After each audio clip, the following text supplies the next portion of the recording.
Magandang araw po sa inyong lahat. Ang kwentong inyong mapapakinggan ay tungkol kay Cesar na bukod sa pagiging mananabas ng tubo ay isa ring mahusay na manunugis ng aswang sa kanilang baryo. Nagbago ang lahat nang patayin ng isang aswang ang asawa ni Cesar. Ang mapait na pangyayaring yun ang naging dahilan upang magpakalunod siya sa alak at maging perwisyo siya sa kanilang baryo. Dahil doon, sa kabila ng mga kabutihang nagawa noon ni Cesar, ay pinili pa rin siyang paalisin ng mga tao sa kanilang lugar. Makakahanap pa kaya si Cesar ng lugar na tatanggap sa kanya? Magagawa pa ba niyang bumangon mula sa pagkakalugmok kahit pakiramdam niya ay wala na siyang dahilan para mabuhay? Ngunit bago po ang lahat, mga idol, huwag po nating kalimutang mag-subscribe at i-hit ang notification bell sa aking YouTube channel na The Voice Addict at sa mga kwento ni Apong Isaac para sa mas marami pang makapigil hiningang kwentong aswang at katatakutan mula sa mundo ng kababalaghan. Umpisahan na po natin ang kwento. Nakangiting nakapila sa hulihan ang 40 taong gulang na si Cesar sa mga sasahod para sa araw na yun. Nagtatrabaho siya bilang isang mananabas ng tubo na pagmamay-ari ng matalik niyang kaibigan na si Ernesto. Nang siya na ang nasa unahan, ay inabot ni Ernesto kay Cesar ang isang puting sobre. "Pare, maraming salamat ha." Aba, bakit ka nagpapasalamat sa akin, pare? Pinagtrabahuan mo yan, Cesar. Kasi, kung wala ka, wala rin akong trabaho panigurado. Huwag mong isipin yon. Tsaka nga pala, pare, dinagdagan ko yan dahil 2 araw tayong kulang sa mga tao. Pero nagawa mo pa rin tapusin yung mga trabaho sa mga araw na yon. Nako, hindi mo na kailangan dagdagan ng sahod ko, pare. Sandali, at ibabalik ko lang ang sobra. Magkano ba ang dinagdag mo dito, pare? Pare naman, huwag mong ibabalik sa akin kasi magtatampo ako sa iyo niyan. Para talaga yan sa'yo, pare. Ang mga masipag na trabador na kagaya mo ay dapat binibigyan ng gantimpala para tularan ka ng iba, pare. Ganun ba? Hindi ko na ito tatanggihan. Maraming salamat talaga, Ernesto. Malaking bagay na to para sa amin ni Elena. Oo nga pala. Kailan niyo ba ako bibigyan ng inaanak na Elena? Wala pa rin ba? Aba, matagal na akong naghihintay na maging ninong ng magiging anak niyo. Wala pa rin eh. Pero hindi naman kami nawawalan ng pag-asang makakabuo kaming dalawa ni Elena. Alam namin na may himala pa. Malay mo naman, di ba? 35 pa lang naman si Elena. At may buwan ng daraw pa rin siya. Kaya may pag-asa pa na makabuo kami. Sana nga ay magkaroon na kayo ng anak. Oo nga pala, mag-iinom kami mamaya ng mga trabador sa bahay.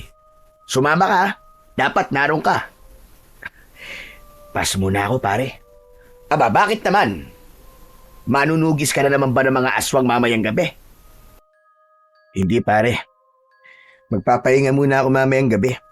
Anibersaryo ng kasal namin ni Elena ngayon. Kaya sa kanya muna ang buong gabi ko. Aba. Maligayang anibersaryo sa inyong dalawa, pare. Sige, kung ganun naiintindihan ko kung bakit hindi ka makakasama sa inuman mamayang gabi. Walang problema. Sige, pare. Aalis na ako. Kailangan ko nang umuwi. O sige, pare. Mag-iingat ka. Ay, sandali lang pala. May ibibigay ako sa'yo. Mula sa ilalim ng lamesa ay kinuha ni Ernesto ang isang malaking bote. O eto, pare. Regalo ko sa inyo ni Elena para sa anibersaryo nyo. Teka, pare. Alak ba yan? Oo, base ang tawag sa alak na yan, pare. Alak na gawa sa tubo. Yan ang bagong produkto na gusto kong sunod na gawin natin. Gusto kong subukan niyo muna ni Elena. Naku pare, alam mo naman na hindi umiinom si Elena eh. Ako naman mahina pagdating sa alak. Di ikaw na lang pare. Basta, sa'yo na yung isang bote. Tikman mo at sabihin mo sa akin kung ano ang lasa. Kinuha na lang ni Cesar ang isang bote ng basi at nagpasalamat siyang muli sa kumpare niyang si Ernesto. Matapos yun, ay naglakad na paalis sa tubuhan si Cesar. Halos 5 taon nang kilala ni Cesar si Ernesto. Nagkakilala silang dalawa nang lumipat ito sa baryo nila at nagpatulong ito sa kanya na maghanap ng malawak na lupa na pagtatayuan ito ng tubuhan. Dahil doon ay naging magkaibigan at malapit ang dalawa.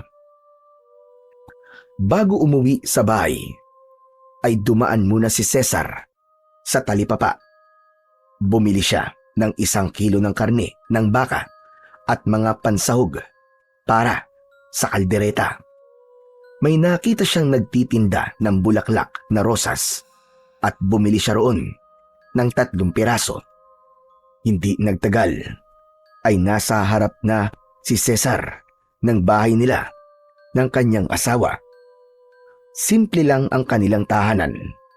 Ang ibabang bahagi ay gawa sa hollow blocks at ang itaas ay may dingding na sawali. Pawid ang bubong nun at meron sila roong 1 kwarto. Pagpasok ni Cesar ay nakita niya sa kusina ang kanyang asawa na si Elena na binabantayan ang sinaing nito. Itinago niya ang bulaklak sa likuran niya bago siya lumapit kay Elena. Ginawaran niya ang kanyang asawa ng isang mabilis na halik sa labi. Sa kanya inabot dito ang mga rosas. Happy anniversary sa atin, mahal ko. Happy anniversary. Pero sana, hindi ka na nagabala pa, Cesar. Minsan lang naman ako magbigay ng bulaklak sa'yo eh. Saka, alam mo naman na espesyal ang araw na to, diba? Para sa ating dalawa. Kaya dapat may bulaklak. Maraming salamat, Cesar ha. Talagang kahit matagal na tayong kasal, ay napaka-romantiko mo pa rin. Aba, syempre naman. Hindi ba nangako ko na hindi ako magbabago? Tinutupad ko lang ang pangako ko na yun sa'yo. At teka, oo nga pala mahal. Bumili ako ng pangkaldereta para masarap ang ulam natin mamaya. Wow, talaga? Alam mo talaga ang paborito ko. O sige, ako nang bahalang magluto niyan, mahal. Magpalit ka na ng damit mo, tapos magpahinga ka na. Inabot ni Cesar ang isang plastik na naglalaman ng karne ng baka at mga sahog, saka siya nagtungo sa kanilang kwarto upang magpalit ng malinis na damit. Para kay Cesar ay napakapalad niya sa kanyang asawa na si Elena dahil bukod sa maganda ito ay napakasipag pa nito. Kahit nasa bahay lang ito ay tumutulong pa rin ito para madagdagan ang kanilang kinikitang pera. Nagtitinda ito ng mga gulay na siya mismo ang nagtatanim.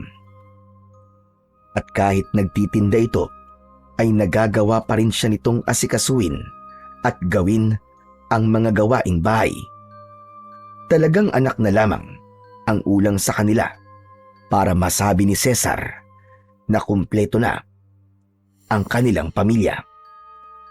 Pagsapit ng hapunan, ay inihain na ni Elena ang napakasarap na kaldereta na niluto nito. Tinawag na nito si Cesar at agad na dumulog ang dalawa sa hapagkainan. Agad na tinikman ni Cesar ang kaldereta na niluto ng asawa at nagliwanag bigla ang kanyang muka. Napakasarap mo talaga magluto, mahal. Ito na ang pinakamasarap na kaldereta sa buong mundo. Sige lang, bulahin mo pa ako, Cesar. Uy, hindi kita binubola ha. Nagsasabi lang ako ng totoo. Abay, napakasarap naman talaga eh. Sige na, sige na. Ay, oo nga pala, Cesar. May kailangan akong sabihin sa'yo. Ano ba yun, mahal? Bigla ka naging seryoso. Kinakabahan tuloy ako eh. Hindi.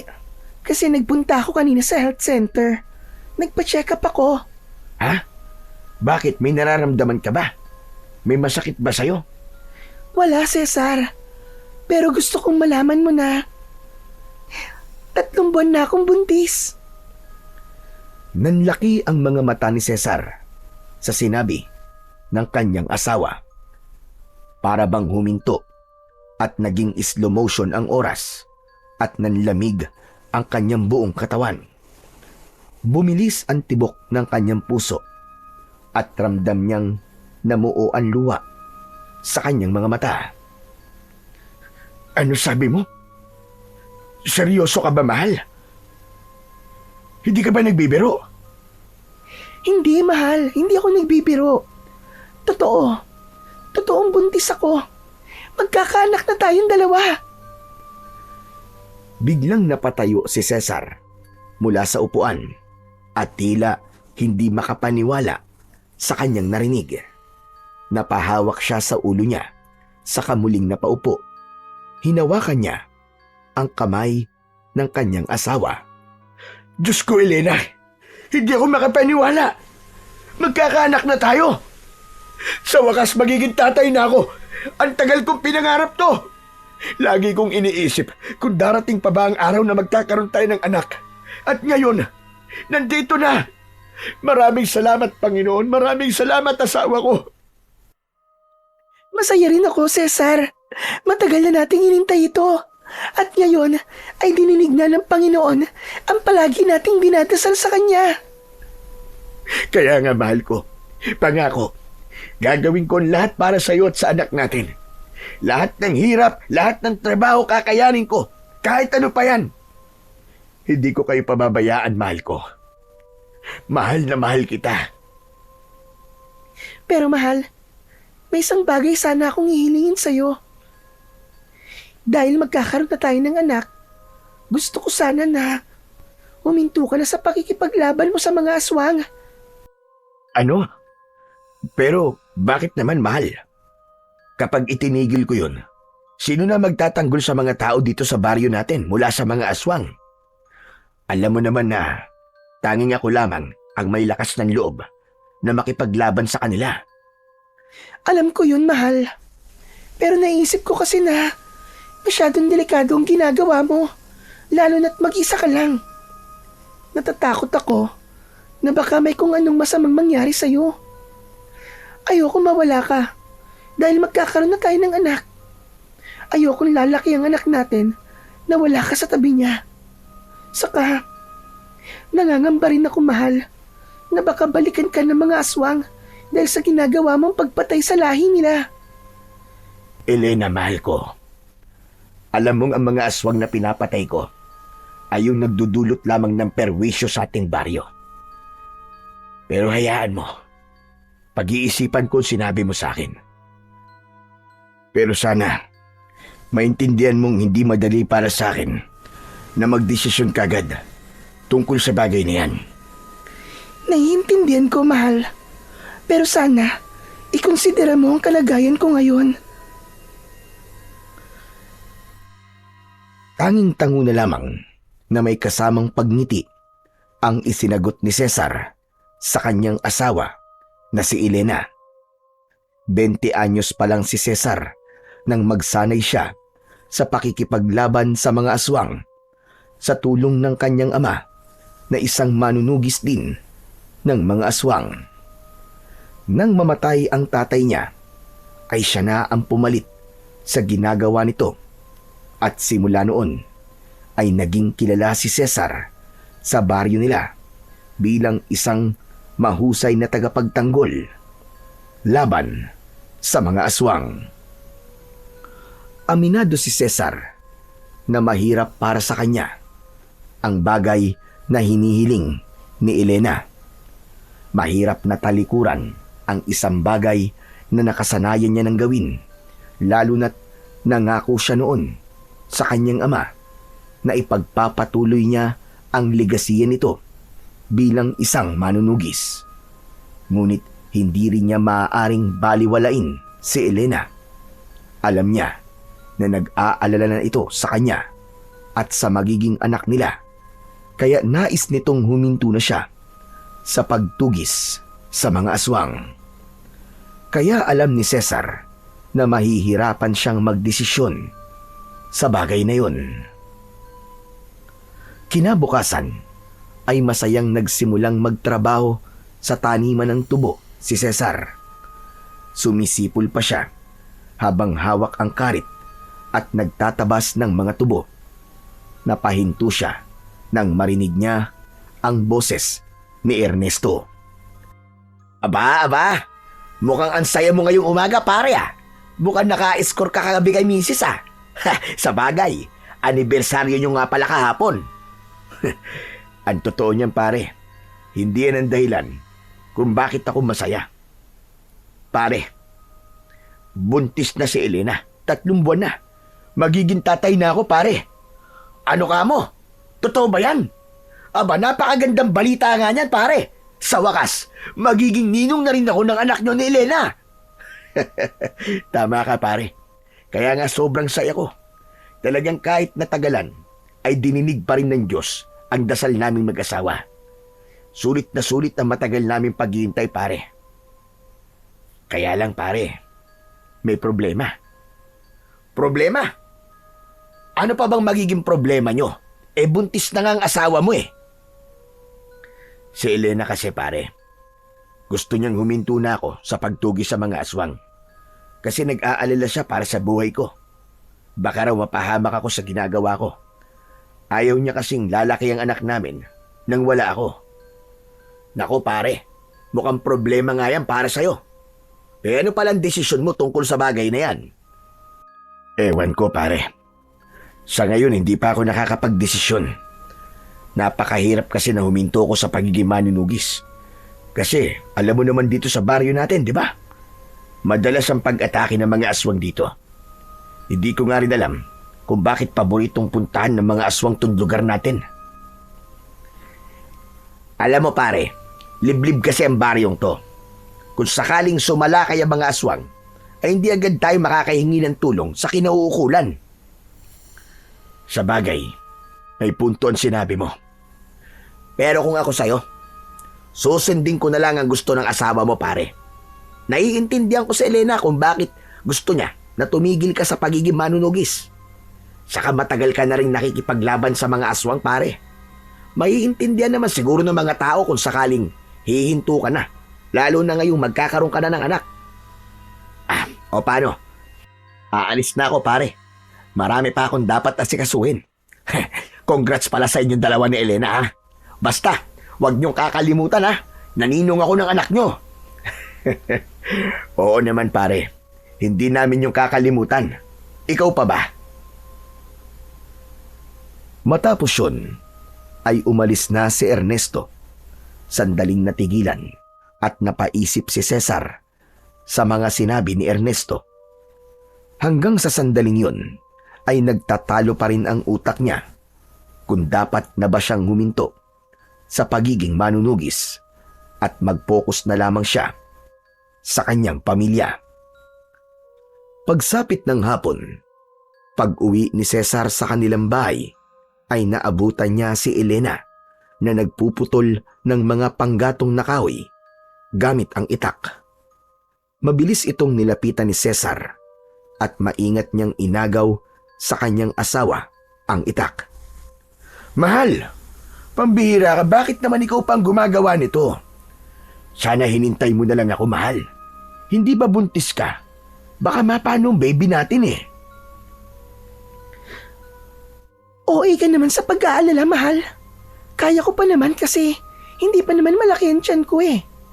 Kahit na pa, dapat ay magdoble ka na sa pag-iingat mo ngayon. Saka mahal, may sasabihin pala ako sa'yo. Napag-isipan ko na kasi yung sinabi mo sa akin kagabi.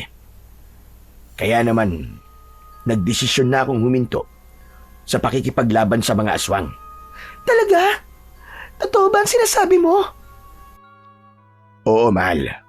Napagtanto ko kasi na dapat ikaw at ang magiging anak natin ang magiging prioridad ko. Tama ka. Hindi ko alam kung ano ang pwedeng mangyari sa akin kapag patuloy akong nakipaglaban sa mga aswang. Hindi ako sigurado kung palagi ba ako mananalo sa tuwing may makakaharap akong aswang. Gusto ko pang makitang lumaki ang anak natin, Elena. Kaya pinipili kong tumigil na sa pagiging manunugis. Mahal, hindi mo alam kung gaano mo ako pinasaya ngayon. Maraming salamat dahil nakinig ka sa akin. Sa sobrang saya ni Elena, ay nayakap pa nito si Cesar. Gumanti si Cesar ng yakap sa kanyang asawa. Napangiti siya sapagkat alam niya na hindi niya pagsisisihan ang desisyon niyang huminto na. Simula noon ay naging mas maalaga at maingat na si Cesar sa kanyang asawa na si Elena. Hindi niya na hinahayaan ang kanyang asawa na magtinda pa ng gulay at madalas kapag may oras ay siya na mismo ang gumagawa ng ilang gawaing bahay. Lumipas ang mga buwan at unti-unting lumaki ang tiyan ni Elena hanggang umabot ito sa 6 na buwan. Halatang maligaya si Cesar sa bawat araw na nakikitang ligtas at malusog ang kanyang asawa at ang dinadala nitong sanggol. Hindi siya napapagod sa pagbabantay at pag-aalaga sa kanyang asawa. Sa halip, yun ang nagbigay sa kanya ng bagong sigla at dahilan para magsumikap pa sa buhay. Kahit mahirap ang trabaho sa tubuhan, ay palaging may ngiti sa kanyang muka dahil alam niya na nalalapit ng lumabas sa mundo ang bunga ng pagmamahala nila ni Elena. Isang gabi, katatapos lamang maghugas ni Cesar ng pinagkainan nila, habang si Elena naman ay inaayos na ang kanilang higaan. Maya-maya pa ay may kumatok sa pinto ng kanilang bahay. Si Cesar ang nagbukas ng pinto at nagulat siya nang makita sa labas ng bahay si Ernesto. May dala yung isang plastik at isang bote ng alak. O pare, mukhang magayaya ka ng inuman ah. Oo pare, karawan ko kasi ngayon eh. Nakalimutan mo na ba? Nako, oo nga pala no. Birthday mo nga pala ngayon. Aba pare, pasensya ka na at nakalimutan ko. Happy birthday pala pare. Cesar, sino nandyan? Oh, ikaw pala Ernesto. Pumasok ka. Ay hindi na, ipagpapaalam ko lang sana ang asawa mo. Aayain ko sanang mag-inom eh. Huwag ka mag-alala kasi dito lang naman kami sa labas ng bahay nyo. Tamang-tama at merong upuan at lamesa dito. Sige, wala namang problema. Pero makakapasok kaya yan si Cesar bukas sa tubuhan kung magiinom kayo ngayon? Makakapasok ako bukas, mahal.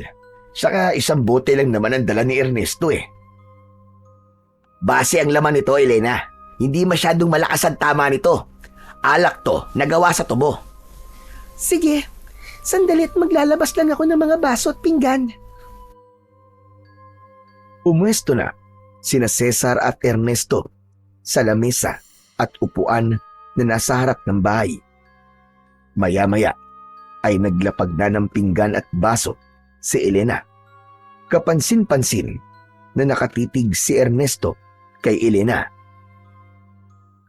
Teka, ilang buwan na pala ang tiyan mo? 6 na buwan na. Aba, tignan mo nga naman. 3 buwan na lang pala ang bibilangin nyo at manganganak ka na. Cesar, malapit ka na talagang maging tatay. Kaya nga pare, kinakabahan ako pero excited ako pare. Kaya doble ingat din talaga kami ngayon ni Elena. Hindi ko muna siya masyadong pinapagawa ng mga gawain dito sa bahay. Aba, dapat lang pare. Mukhang maselen din ang pagbubuntis ni Elena dahil unang anak niyo yan. Hindi nagtagal ay sinimulan na ni Cesar at Ernesto ang pag-iinom ng alak, habang si Elena ay nagtungo na sa kwarto para matulog. Aba, masarap pala itong alak na basi pare. Hindi ako mahilig uminom, pero mukhang magugustuhan ko to ah. Sabi ko na ba sa'yo pare, masarap talaga yan. Kasi gawa sa tubo yan eh. Ah, oo nga pala pare. Ano na pala ang desisyon mo dun sa request sa'yo ni Elena? Titigil ka na ba sa pagiging manunugis ng mga aswang pare? Oo pare. Naisip ko na dapat ay ang pamilya ko na ang prioridad ko ngayon. Kasi magkakaroon na kami ng anak ni Elena. Nakausap ko na rin si Kapitan. Nalungkot siya, pero ang sabi niya ay wala naman siyang magagawa sa desisyon ko. Tama yan pare. Sumasang-ayon ako sa desisyon mo na yan. Nagpatuloy ang pag-iinom nina Cesar at Ernesto hanggang sa naubos na nila ang isang bote ng alak. Doon na sila huminto. Labis na ang pagkahilo ni Cesar dahil sa sobrang pagkalasing. Hindi kasi siya sanay uminom ng alak, kaya kahit isang bote lang ay lasing na siya. O paano pare? Uwi na ako ah. Maraming salamat at sinamahan mo ako sa pag-celebrate ng birthday ko. Walang anuman pare. Happy birthday ulit. Mag-iingat ka at baka may makasalubong kang aswang. Sus, hindi ako natatakot sa aswang pare. Sila ang dapat matakot sa akin. Tatagpasin ko mga leeg nila. Sige na pare. Papasok na ako sa loob at talaga nahihilo na ako. May pasok pa ako bukas sa tubuan pare. Nang umalis na si Ernesto, ay saka lang pumasok sa loob ng bahay si Cesar. Nagising si Elena nang humiga siya sa tabi nito.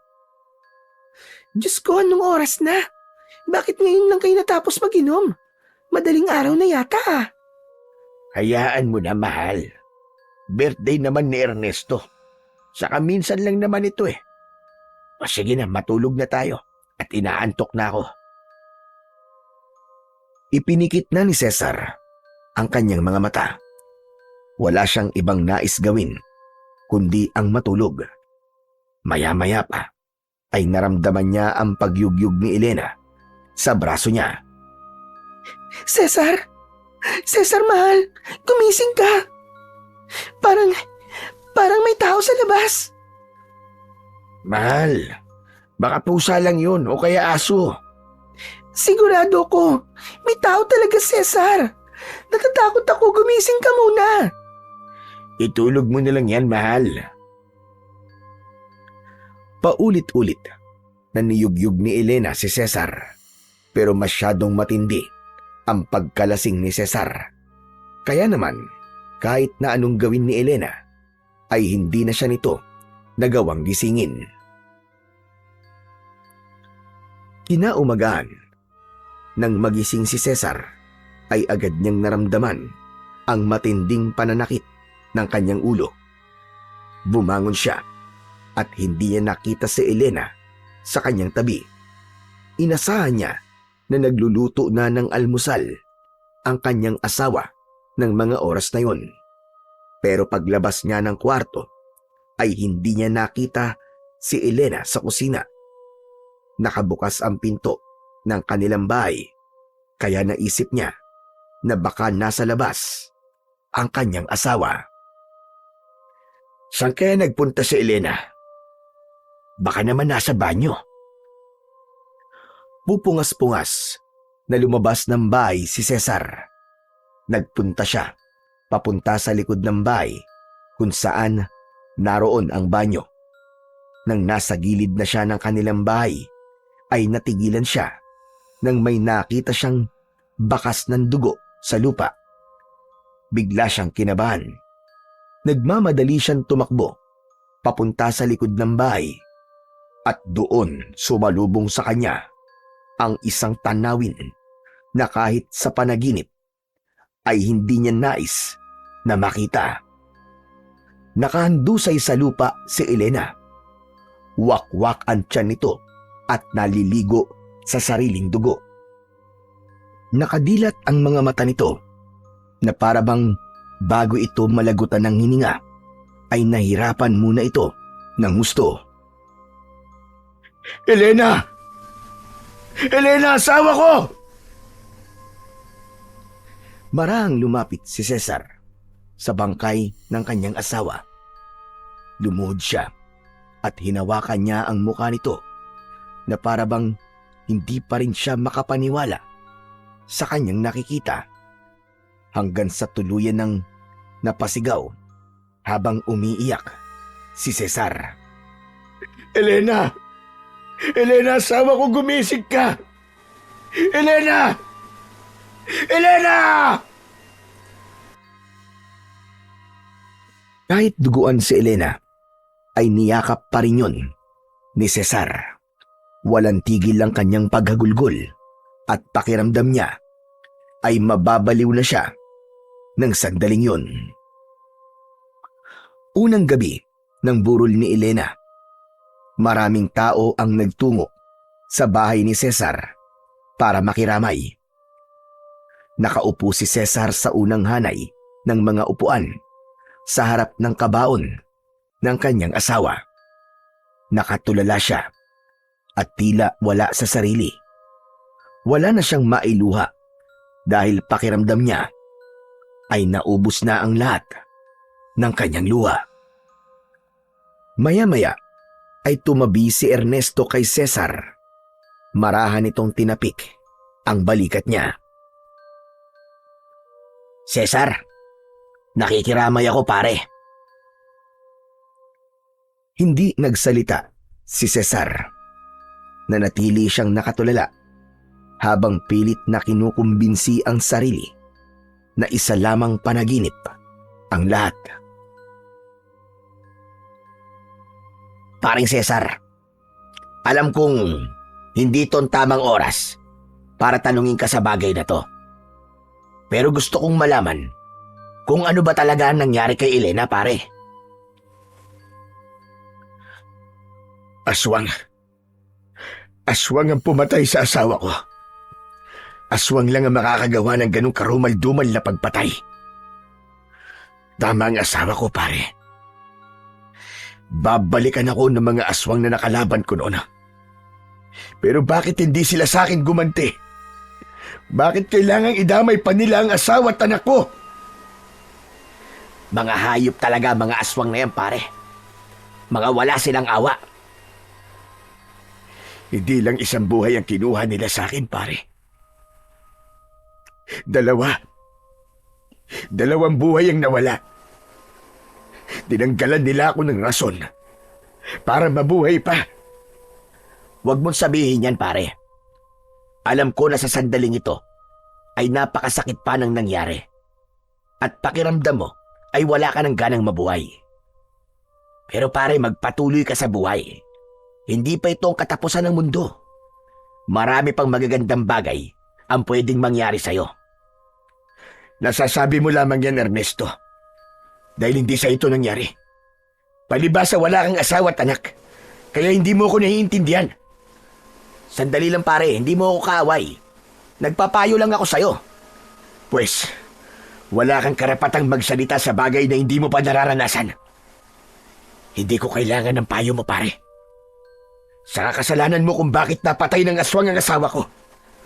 Kung di mo ko inayang mag-inom ng gabing yon, hindi sana ako nakatulog ng gusto. Naipagtanggol ko sana si Elena. Natigilan at nagulat si Ernesto sa pagsigaw na yon ni Cesar. Tila napahiya pa ito dahil maraming mga tao ang nakarinig sa sinabi ni Cesar. Walang imik na tumayo si Ernesto at umalis yun habang nakayuko. Alam ni Cesar na mali ang kanyang ginawa pero hindi niya na hinabol ang kanyang kaibigan para humingi ng paumanhin. Lugmok siya sa pagluluksa ng sandaling yun at walang kahit na anong salita ang kayang magpagaan ng kanyang dinadala.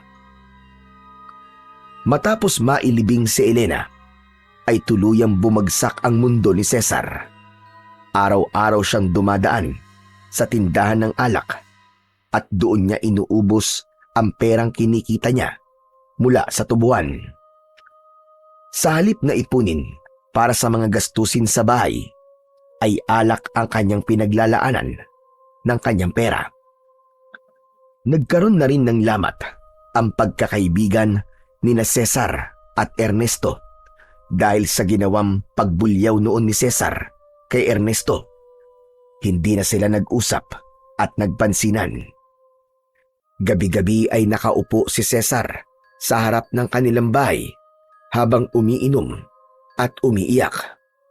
Madalas niyang kausap ang bote ng alak na parabang yun na lang ang tanging nakakaintindi sa kanya. Patuloy niyang naramdaman na wala na siyang dahilan para mabuhay pa dahil hindi niya na makakasama ang kanyang asawa at anak. Isang umaga, habang abala si Cesar sa paggapas ng mga tubo, ay isang katrabaho niya ang lumapit sa kanya. Anito ay nais siyang kausapin ni Ernesto.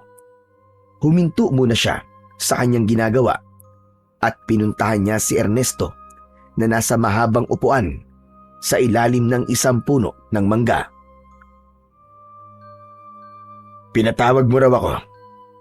Oo. Ayoko na magpaligoy-ligoy pa.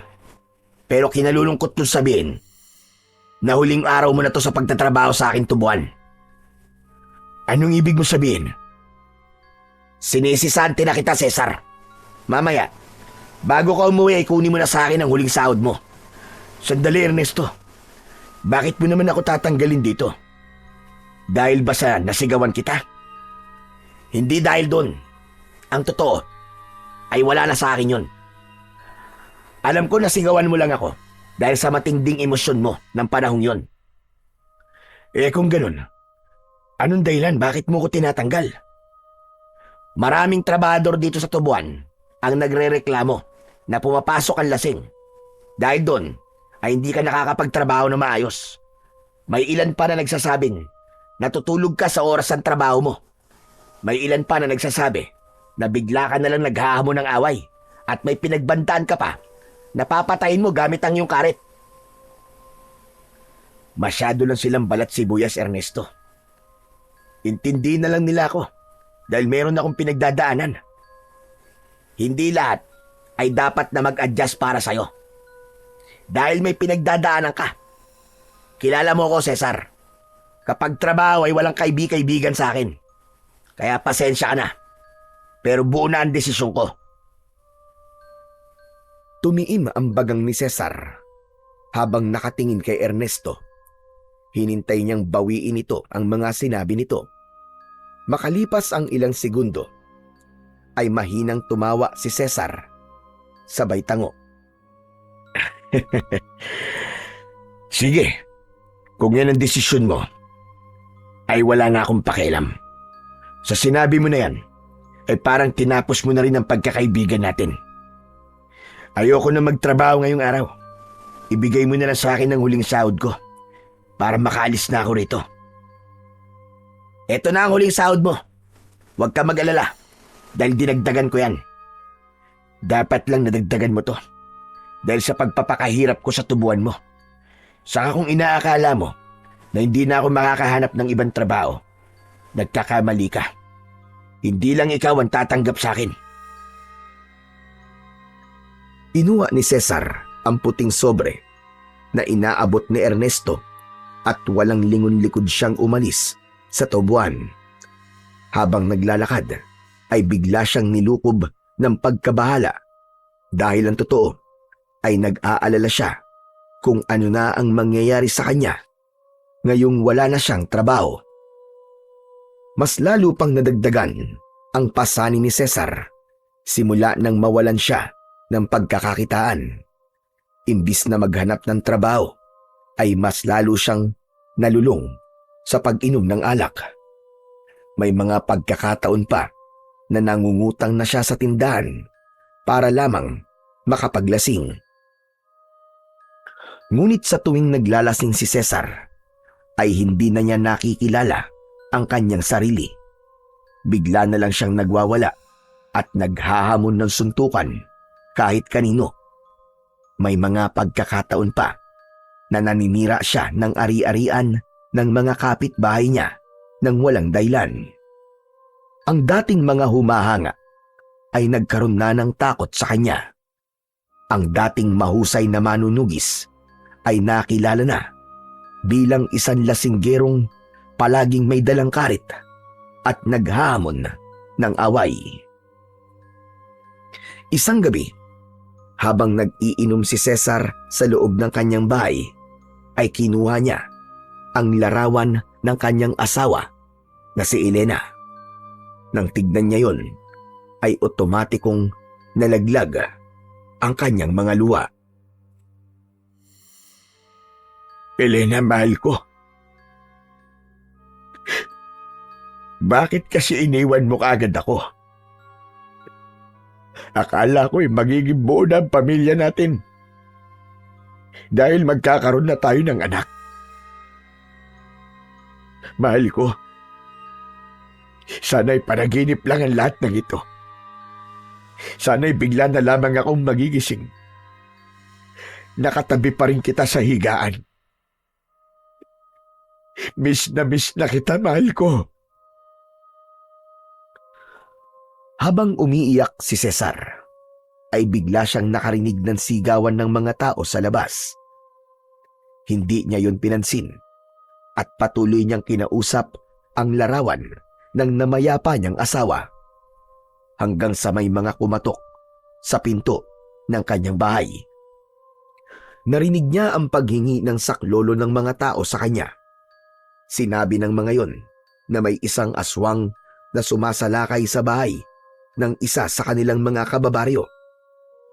Narinig din niya sa mga tao na kailangan niyang labanan ang aswang na yon. Wala! Tumigil kayo! Napakaingay nyo! Matagal na akong tumigil sa pagiging manunugis. Kaya tigilan nyo na ako. Kahit anong sabihin nyo, ay hindi ko na kahit tutulungan. Hindi nyo rin naman ako natulungan ah. Di ba yung asawa ko, pinatay ng aswang? Umalis na kayo. Wala kayong mapapala sa akin. Matapos yung sabihin ni Cesar, ay huminto na ang mga tao sa paghingi ng tulong sa kanya. Nilagok niya ang bote ng alak at nang maubos yun, ay nahihilo siyang napahiga sa sahig. Dahil sa labis na pagkalasing, ay mabilis na nakatulog si Cesar at doon niya na panandaliang nakalimutan ang sakit sa pagkamatay ng kanyang mahal na asawa. Nang sumunod na araw, ay hapon na nang magising si Cesar. Nahihilo siyang lumabas ng bahay upang maglakad-lakad. Napansin niya na pinagtitinginan siya ng mga tao. May ilan na may takot sa mga mata pero hindi niya pinansin ang mga yon. Napahinto si Cesar sa tapat ng isang kubo. Nakita niya na merong kabaong nagawa sa plywood ang nasa harapan. May mga umiiyak at narinig niya na ang nasa kabaon ay ang naging biktima ng aswang noong nakaraang gabi. Nang nakita si Cesar ng mga taong naroon, ay napansin niya na may paninisi sa muka ng mga yon. Bakit ganyan kayo makatingin sa akin, ha? Ako ba ang sinisisi nyo sa pagkamatay niyan? Bakit ako ba ang aswang na pumatay dyan? Hindi naman, di ba? Yung aswang ang sisihin nyo. Huwag ako. Saka sisihin nyo rin ang sarili nyo. Kasi hindi kayo marunong makipaglaban. Hindi nyo kayang ipagtanggol ang sarili nyo. Masyado kayong umaasa sa akin. Nagpakawala pa si Cesar ng isang nakakainsultong pagtawa bago siya nagpatuloy sa kanyang paglalakad. Nang sandaling yun ay wala na siyang awang nararamdaman para sa mga tao sa kanilang baryo. Para sa kanya ay wala nang saysay na makipaglaban pa siya sa mga aswang at protektahan ang kanilang baryo dahil wala na ang kanyang asawa. Hindi niya matanggap sa kanyang sarili na nagawa niyang protekta ng ibang tao. Pero kay Elena na asawa niya ay hindi niya yun nagawa. Sa mga sumunod na araw ay nagpatuloy ang paglalasing ni Cesar at mas tumindi ang perwisyong dulot niya sa kanilang baryo. Maraming beses na may hinabol siya habang hawak niya ang kanyang karit. Dahil sa mga ganung pangyayari ay mas lalo pa siyang kinatakutan ng mga tao. Isang umaga, pagkagising ni Cesar ay agad niyang tinignan ang laman ng kanyang wallet. Napamura siya dahil kahit piso ay wala na siya. Anak ng putsa, oh. Paano pa ako nito makakabili ng alak? Ayaw naman na akong pautangin ni Aling Maming sa tindahan niya. Buwisit na Maming na yun. Walang utang na loob. Parang hindi ko siya nun iniligtas nang pasukin ng aswang ang bahay niya. Lumabas na lang si Cesar at naupo sa upuan sa harapan ng kanyang bahay. Tumingin siya sa kawalan at tila wala sa sarili na tumawa ng mahina.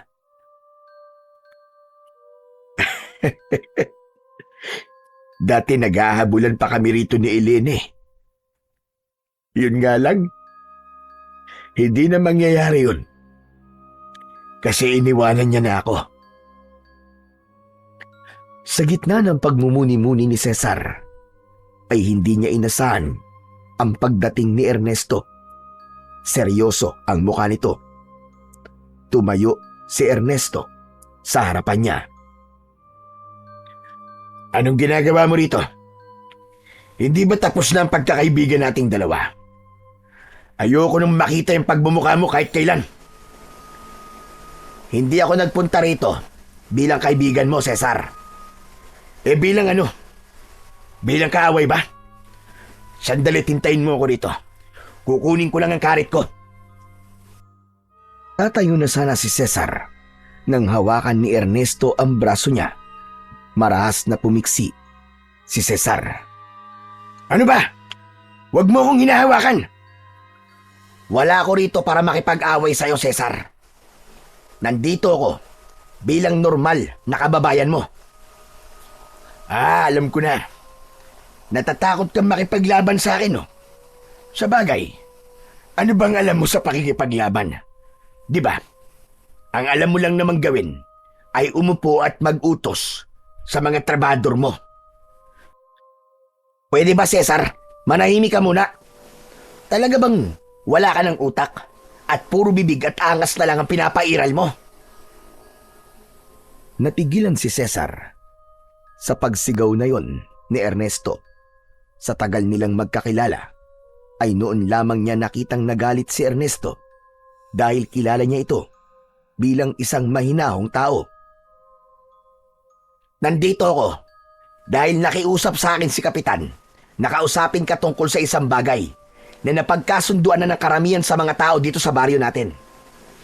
Kahapon ay nagkaroon ng pagpupulong sa barangay tungkol sa mga hindi magagandang bagay na ginagawa mo rito sa baryo.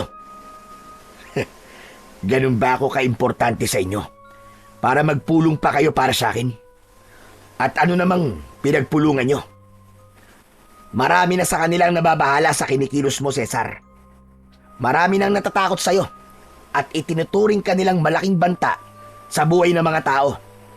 Ang dami mong ginagawang hindi maganda, lalo na kapag nakakainom ka. Nanghahamon ka ng away kung kani-kanino at nanghahabol ka habang may dala kang karet. Pwede ba wag ka na magpaligoy-ligoy? Ang dami mo pa sinasabi. Ano ba talaga na pag-usapan nyo sa pagpupulong? Sabihin mo na.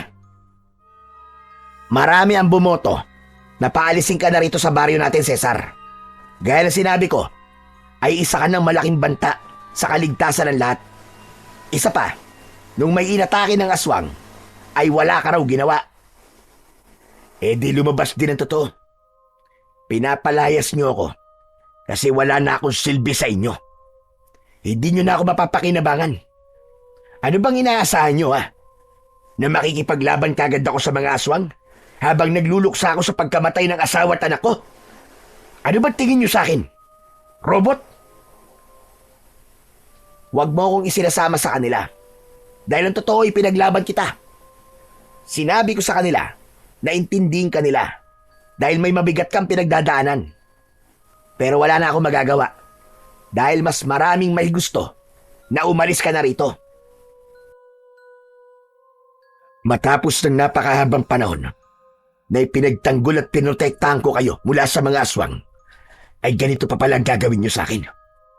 Mga walang utang na loob. Ikinalulungkot ko, pero buo na ang desisyon ng mga tao, Cesar.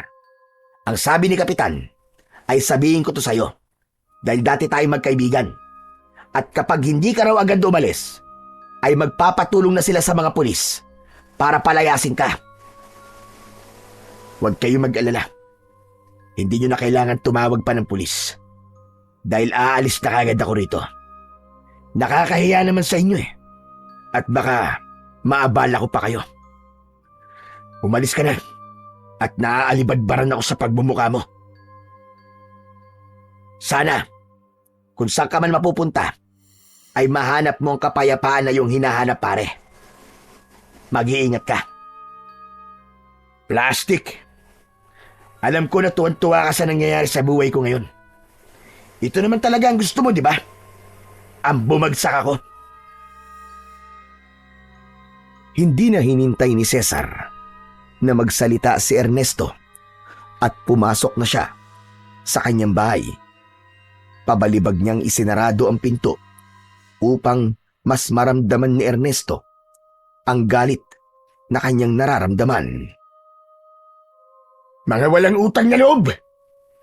Matapos kong ibuwis ang buhay ko para lamang mailigtas kayo, ay ganito pa ang gagawin niyo sa akin! Tignan natin kung hindi kayo magsisi kapag nawala ako rito. Sana'y gabi-gabi kayong salakayin ng mga aswang.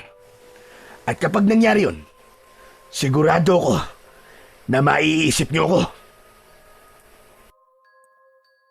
Kinuha ni Cesar ang kanyang lumang bag.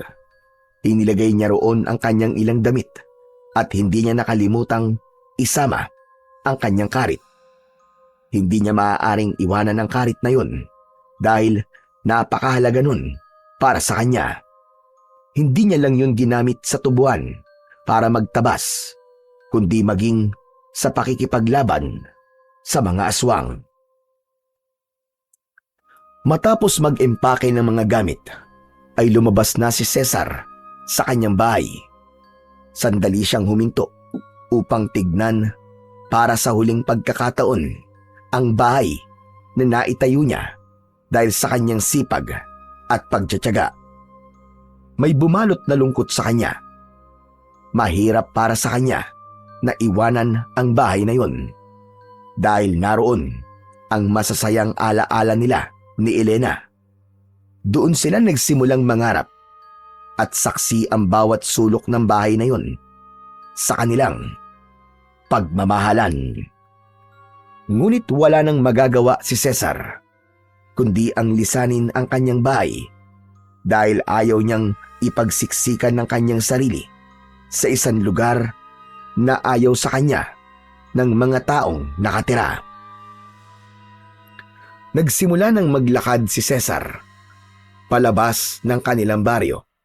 Nakita niya ang tingin ng mga tao sa kanya na para bang napakasaya ng mga yun na makitang aalis na siya. Naglakad ng naglakad si Cesar nang walang tiyak na patutunguhan. Inabot na siya ng gabi at natulog na lang siya sa ilalim ng isang puno. Pagsapit ng umaga ay muli siyang naglakad. Gutom na ako. Ang hirap talaga kapag walang pera. Bahala na. Kung mamamatay ako kakalakad, ay mas mabuti pa nga para magkasama na kaming muli ni Elena sa kabilang buhay. Patuloy na naglakad si Cesar kahit nahihilo na siya sa labis na gutom at uhaw. Nakarating na siya sa kalsada at isang maliit na truck na may kargang mga gulay ang nakita niyang paparating. Agad niya yung hinarang at nagpreno naman yun. Mula sa tabi ng driver seat ay dumungaw ang isang matandang lalaki na galit na galit. Hoy! Kung magpapakamatay ka, ay wag mo kong idamay! Umalis ka nga dyan! Pasensya na po, Tatang. Pero makikiusap po sana ako sa inyo na baka pwede akong makisakay. Hindi ako nagpapasakay nang hindi ko kilala. Mamaya ay magnanakaw ka pa eh. Hindi po ako masamang tao, Tatang. Kanina pa po kasi ako naglalakad at wala akong mapupuntahan. Kaya parang awa niyo na po. Pasakayin niyo na po ako. Matagal na tinignan si Cesar ng matandang lalaki. Nagdasal si Cesar sa utak niya na sana ay pumayag ang matanda sa hiling niya. Sige na, sumakay ka na rito. Bilisan mo at nag-aabol ako ng oras. Naku, maraming salamat ho. Nagmamadaling sumakay si Cesar sa truck. Pumwesto siya sa unahan sa tabi ng driver. Nang may nakita siyang nakabukas na biskwit malapit sa kambyo, ay agad niya yung kinuha at inubos niya ang lahat ng laman nun. Hindi nagtagal ay pinaandar na ng matanda ang sasakyan. Grabe ka naman. Pagkain ko pa naman yan mamaya. Pasensya na ho kayo, Tatang. Gutom na ho talaga ako. Nagbibiro lang ako. Ayos lang. Mas kailangan mo yan kaysa sa akin. May tubig dyan sa likod. Kunin mo at uminom ka na rin. Kinuha ni Cesar ang tubig na nasa plastic na bote at inubos din niya yon. Ako nga pala si Ruben. Pero tawagin mo na lamang akong Lolo Ruben. Ikaw, anong pangalan mo? Cesar po. Saan ka pala pupunta? Wala ho akong mapupuntahan eh. Pinalayas po kasi ako sa baryo namin. Dahil sa pagiging lasinggero ko. Nagwawala po kasi ako kapag nakakainom. Kasalanan mo naman pala kaya ka pinalayas. Saan pala kita ibababa? Pwede po bang sumama na lang ako sa inyo? Kung saan ho kayo pupunta? Aba, ikaw ang bahala. Buhay mo naman yan. Papunta ako sa baryo namin para dalhin ito mga gulay sa palengke. Pero kung doon ka pupunta sa aming baryo, ay huwag kang magpakita ng gilas mo ron. At marami ang bubugbog sa iron, panigurado. Hindi na muna nagsalita si Cesar at itinuon niya ang kanyang mata sa dinadaanan nila. Hindi pa rin siya makapaniwala na darating ang panahon na aalis siya sa baryo nila. Pero naisip niya na baka yun ang tamang bagay na kailangan niyang gawin upang makapagsimula siya ng panibagong buhay at para makalimutan niya ang mapait niyang nakaraan. Makalipas ang halos isang oras, ay huminto na ang truck sa harapan ng isang maliit na palengke. Hanggang dito na lang kita madadala. Kailangan ko nang ibaba ang mga gulay na nasa likod ng aking truck. Wala hong problema. Maraming salamat po kasi pinasakay niyo po ako sa inyong truck, Lolo Ruben. Tutulungan ko na po pala kayo sa pagbababa ng mga gulay para makabawi po ako sa pagtulong niyo sa akin. Nako, hindi na kailangan. Huwag mo nang agawan ng trabaho ang mga kargador dito sa palengke. Okay na sa akin na wala kang ginawang masama. Sige na, bumaba ka na at sana makahanap ka ng lugar na maaari kang makapagsimula ng panibagong buhay. Maraming salamat po uli, Lolo Ruben. Oo nga pala. Eto, sa'yo na to. 500 piso. para naman may pambili ka ng makakain mo. Nako, sobra na po yata yan. Pero hindi ko na po tatanggihan yan kasi walang-wala po talaga akong pere. Maraming salamat po talaga. Napakabuti niyo ho. Pagkuha ni Cesar ng pera, ay bumaba na siya ng truck habang bit-bit ang kanyang bag. Luminga siya sa paligid. Maraming tao ang abala sa kani-kanilang gawain. Huminga siya ng malalim at muli siyang naglakad hanggang sa nakarating siya sa mismong baryo ng lugar na yon. Halos wala yung pinagkaiba sa lugar na kanyang pinanggalingan. Puro kubo ang bahay doon at may mga malawak na palayan at taniman ng iba't ibang mga gulay. Isang tindahan ang nadaanan niya at bumili siya roon ng isang bote ng alak. Habang naglalakad ay may nakita siyang puno sa tabi ng daan na may mahabang upuan sa ilalim. Doon siya naupo at nagsimulang uminom. Mukhang tahimik sa lugar na to. Dito na lang muna siguro ako habang hindi ko pa alam kung saan ba talaga ako pupunta.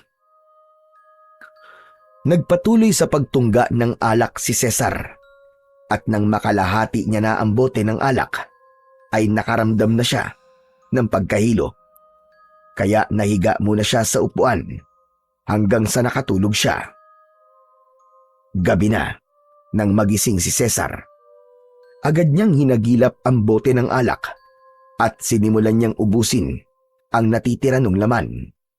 Parang tubig na lang kay Cesar ang alak, kaya dire-diretso niya yung ininom hanggang sa maubos.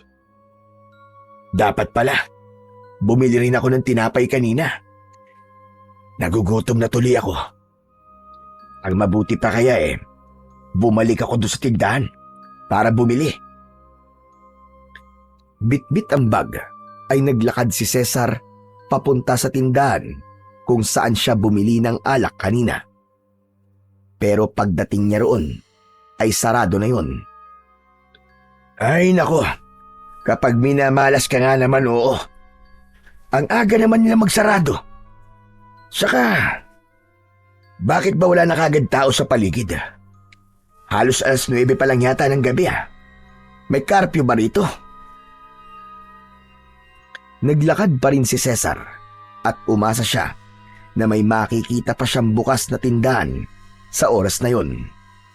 Ngunit napahinto siya nang maramdaman niya ang pagpatak ng ulan. Tumingala siya at doon niya nalaman na nagsisimula ng umulan. Ano pa bang kamalasan ang aabutin ko sa baryong ito? Pambihira, oo. Hanggang sa may narinig siyang kaluskos mula sa gilid ng daan. Nung una ay inisip niyang hayop lamang yun. Pero nang makarinig siya ng mabigat na yabag, ay doon na siya naging alerto. Tumingin siya sa matataas na talahib sa tabi ng daan. Sino nandyan? Magpakita ka sa akin! Walang sumagot kay Cesar, kaya muli siyang naglakad. Naramdaman niya na may matang nakatingin sa kanya at sinusundan ang bawat galaw niya. Hanggang sa nagulantang siya nang may bigla na lamang sumulpot na aswang sa kanyang harapan. Nagngangalit ang matutulis nitong mga ngipin habang nanlilisik ang mapupulang mga mata. Anak ng putya, oo. Hanggang dito ba naman ay sinusundan ako ng aswang? Nawala ang pagkalasing ni Cesar. Binuksan niya ang kanyang bag at mula roon ay kinuha niya ang isang matalim na karit. Halika, lumapit ka na rito. Akala mo ba'y natatakot ako sa'yo? Nagkakamali ka ng gustong biktimahin. Hindi mo ko kaya. Mabilis na sumugod ang aswang. Nakangangayon na para bang sinasadyang ipakita pa ang matutulis nitong mga pangil upang masindak si Cesar. Iwinasiwas ni Cesar ang karit at muntik ng tamaan ang leeg ng halimaw. Ngunit Nakailag ito. Sinubukang kalmutin ng aswang si Cesar, pero iniharang niya ang kanyang bag. Pero mabilis na gumalaw ang isa pang kamay ng aswang at bumaon ang mga kuko nito sa kanyang braso. Mautak kang aswang ka, ha? Pero hindi ka pa rin mananalo sa akin. Hindi ikaw ang aswang na magpapatumba sa akin. Hindi mo ko kilala. Nagpatuloy ang pakikipaglaban ni Cesar sa naturang aswang. Malakas na itinulak ng aswang si Cesar at bumagsak siya sa basan lupa. Mabilis na sumunggab ang aswang, ngunit bago pa nito masakmal si Cesar, ay malakas niyang iwinasiwas ang karit sa leeg ng aswang. Tumilapon ang pugot na ulo ng aswang sa lupa, kasunod ng pagbagsak ng katawan nito. Nakangiwing tumayo si Cesar habang nakatingin sa walang buhay na katawan ng aswang. Diablong buang ka. Ano ka ngayon, ha? Sinabi ko na sa'yo eh. Hindi mo ko kaya. Napahinto si Cesar sa pagtawa nang mapansin niyang may mga taong nakadungaw sa bintana ng mga bahay.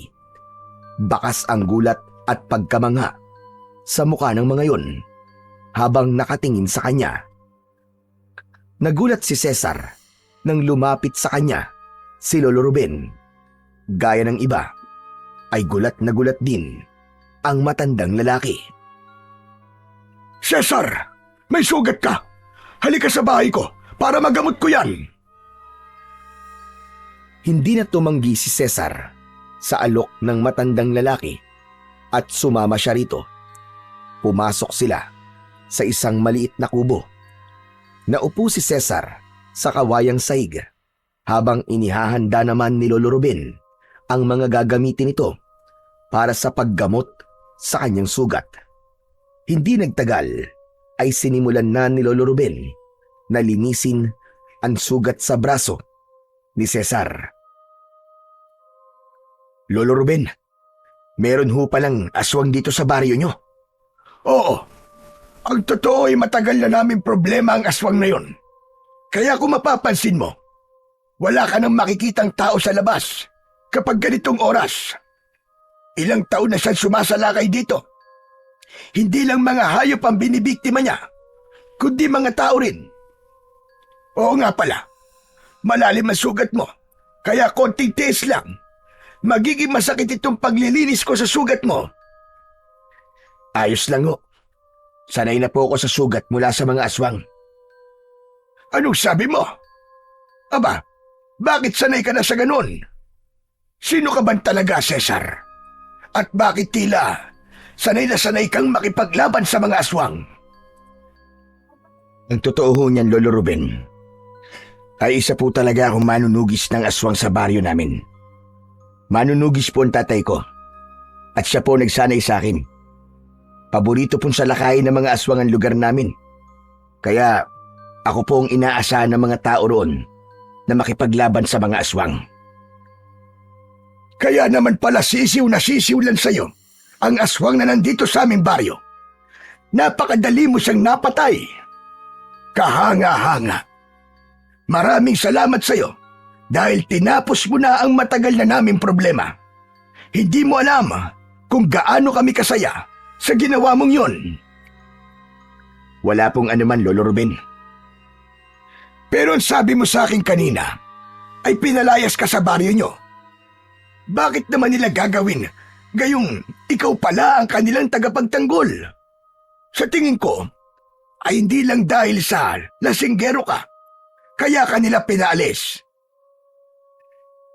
Mahabang istorya po, Lolo Ruben eh. Saka, hindi pa po ako handa para magkwento tungkol sa bagay na yan. Naiintindihan ko. Pero dahil wala ka matutuluyan, ay maaari ka munang manatili rito sa aking bahay. Talaga ho? Patutuloyin niyo po ako rito? Oo naman. Pwede ka manatili rito kahit kailan mo gusto. Yan na lang ang maibibigay kong kapalit sa ginawa mong pagtulong sa aming lahat. Pagpasensyaan mo na nga lang at maliit itong aking bahay. Ayos lang ho yun. Maraming salamat po talaga, Lolo Ruben. Napakalaking tulong po nito para sa akin. Lalo na't wala talaga ako mapupuntahan. Maraming salamat po talaga. Matapos malinisan ni Lolo Ruben ang sugat ni Cesar, ay may inilagay itong gamot doon. Kumuha ito ng malinis na tela at yun ang ginamit nitong benda. Maya-maya pa ay nahiga na sina Cesar at Lolo Ruben sa nakalatag na banig sa sahig. Kahit paano ay masaya si Cesar dahil may matutuluyan na siya at hindi niya na kailangang matulog sa kung saan-saan. Kinabukasan, nagising si Cesar na wala na si Lolo Ruben sa tabi niya. Bumangon siya at pagbukas niya ng pinto ay nagulat siya dahil maraming tao sa labas ng bahay ni Lolo Ruben. Nang pumasok ang matanda, ay may pagtataka niya itong tinignan. Lolo Ruben, ano po nangyayari? Bakit ang dami pong tao sa labas ng bahay niyo? Bakit parang kinakabahan ka? Huwag kang matakot. Dahil nandito sila para magpasalamat sa iyo. Masaya lang sila dahil napatay na ang aswang dito sa aming baryo. Sige na, harapin mo silang lahat. Pero Lolo Ruben, nahihiya po ako sa kanila eh. Ano ka ba? Wala kang dapat na ikahiya, Cesar. Isang kabayanihan ang ginawa mo, kaya dapat ay ipagmalaki mo yun. Sige na, magpakita ka na sa kanila at wala silang gagawin sa iyo, kundi ang magpasalamat. Nahihiyaman at naguguluhan ay sinunod na lang ni Cesar ang sinabi ni Lolo Ruben. Lumabas siya at hinarap niya ang mga tao na nasa labas. Labis ang kasiyahan niya nang sabay-sabay na nagpasalamat ang mga tao sa kanya. May mga umiiyak pa at nagsabi na sa wakas ay nabigyan na ng hustisya ang pagkamatay ng mahal nila sa buhay na pinatay ng aswang na nakalaban ni Cesar nung nakaraang gabi. Halos maluwa si Cesar sa labis na kasiyahan dahil noon lang ulit siya nakaranas ng ganoong katinding pasasalamat mula sa mga taong kanyang natulungan. Nang umalis na ang mga tao, ay magaan ang pakiramdam na bumalik si Cesar sa loob ng bahay ni Lolo Ruben. Masaya siyang sinalubong ni Lolo Ruben at bakas sa mukha nito na labis siya nitong ipinagmamalaki. Inaya na siya nitong mag-almusal. Merong nakahain na nilagang kamote at mainit na kape sa lamesa. Grabe ho ang mga tao rito sa baryo niyo, Lolo. Nakakaiyak po ang pagpapasalamat nila sa akin. Sobrang saya nila kasi wala na ang aswang na kinakatakutan nila. Sabi ko naman sa iyo na napakasaya namin sa pagpatay mo sa aswang. Sigurado ko na marami na rito ang ituturing kang isang bayani dahil sa iyong ginawa. Kahit ako ay ganun ang iniisip. Para sa akin ay isang malaking kabayanihan ang iyong ginawa. Nako, nakakahiya naman po kapag ganyan. Isang aswang pa lang naman po ang napapatay ko rito. Pero yung isang aswang na yon ay marami-rami na ang buhay na kinuha. Kaya talaga napakalaking bagay para sa aming lahat ng nagawa mo, Cesar. Pero hindi ba? Isa ka manunugis at ang sabi mo ay maraming aswang ang sumasalakay sa inyong lugar.